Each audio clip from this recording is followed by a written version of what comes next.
Go and laugh because you're not dead. This is the Aaron Zero Show, another edition of today's noise.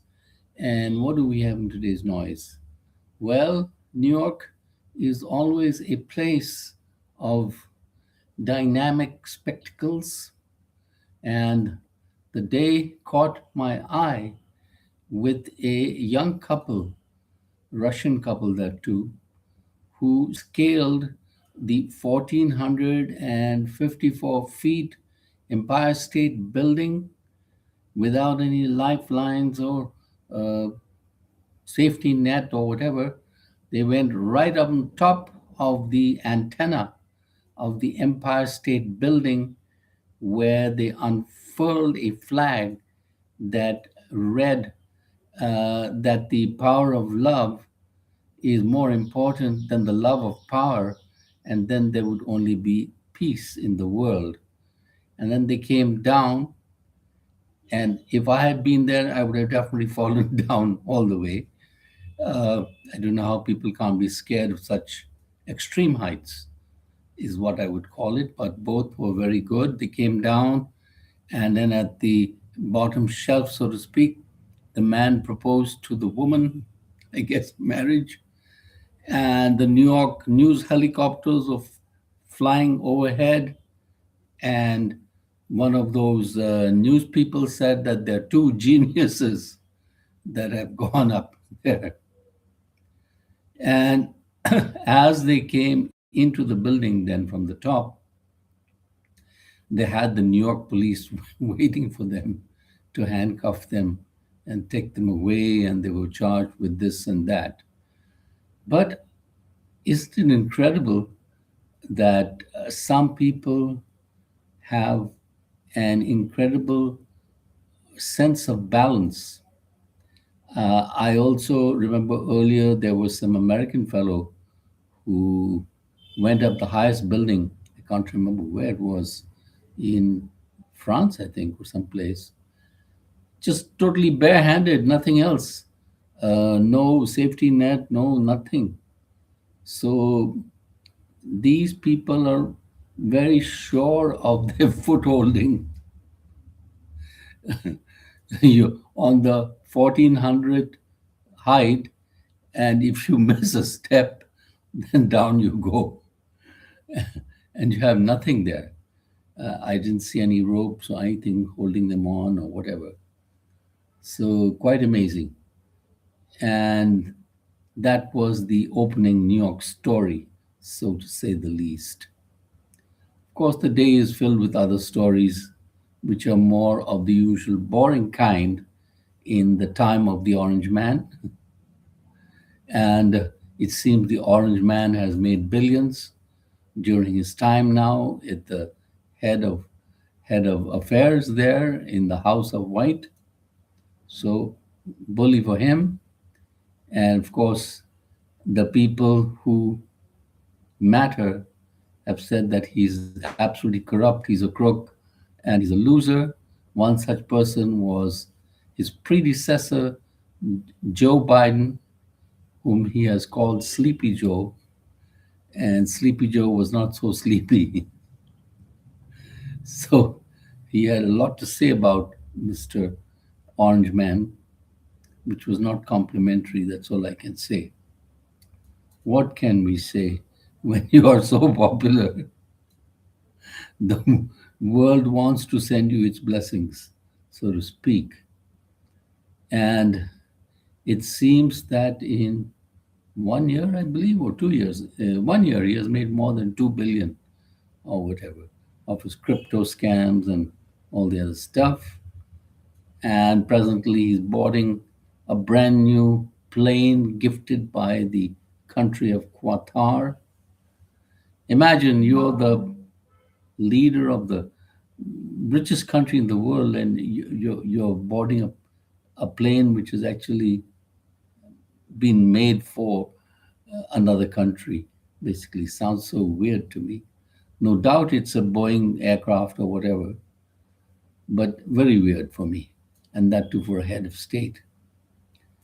And of course, the Mr. Trump received a setback quite a few setbacks from the Supreme Court and the other courts. They're standing up to him. So that is the beauty of American democracy, that it can't stand up even when the odds are against it. And that is what is happening. Birthright citizenship, which was the 14th Amendment of the US Constitution, and which Mr. Trump tried to do away with just because he felt like. And in today's reporting, there's only less than 1% of people who are using birth tourism as such, and women coming there and having babies and stuff like that to claim automatic citizenship. Out of 3.5 million babies born in the US, 10,000 were from the birth tourism. So that's a very tiny number if you can compare it. And if it was a Mexican woman, so what? A lot of the Mexican people are astoundingly hardworking, and their children go on to do astounding things. They become lawyers, doctors, teachers, etc., and probably tomorrow's innovators too in the US of A. So that also needs to be taken into account. And of course, there was an upset in the World Cup football, so many upsets.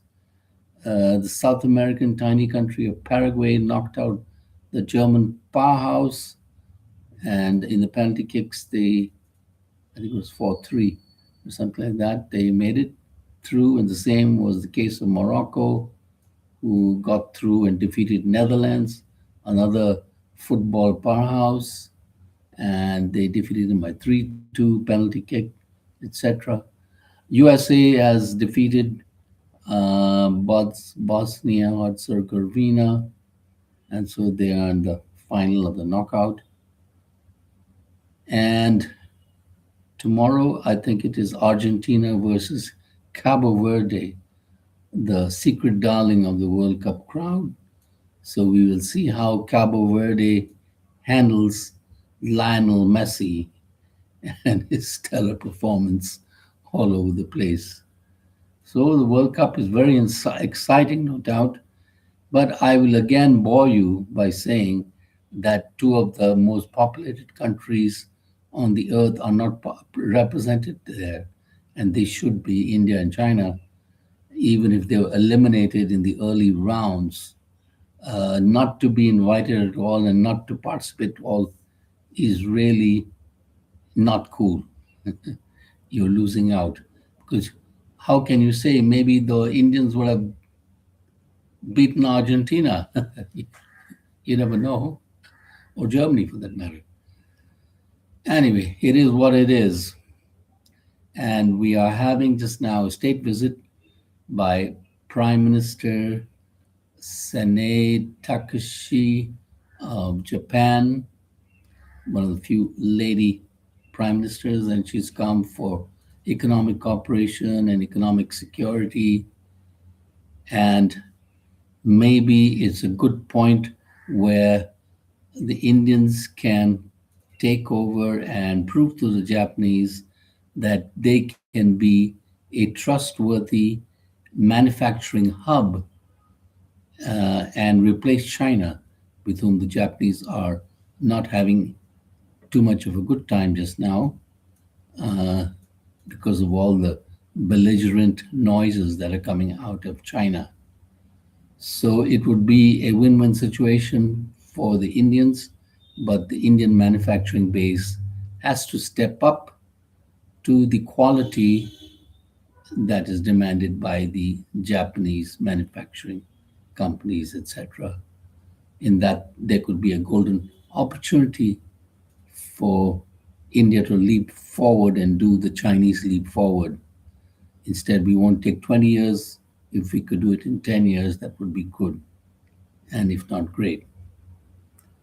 And so, nothing else we have to report to you except that the Indian monsoon is not so monsoon in the capital city of India, but it has poured in the coastal towns of Mumbai, Kolkata, etc. And hopefully soon we shall be also deluged by rain. Rain, rain, rain is what we want. On that note, we thank you very much for watching.